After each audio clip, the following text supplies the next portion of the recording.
Okay, yeah, so this one is saying we should calculate the number of ions present in 2 moles of potassium ion. Okay, so in 2 moles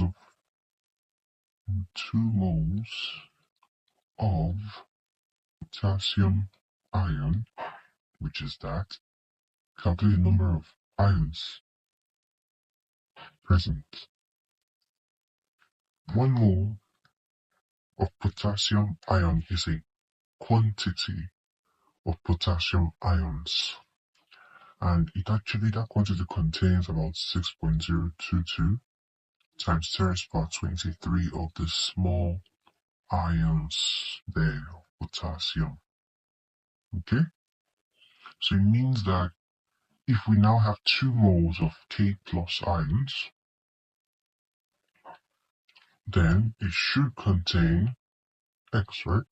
So X becomes 2 times 6.022 times 10 raised to the power 23 ions of potassium.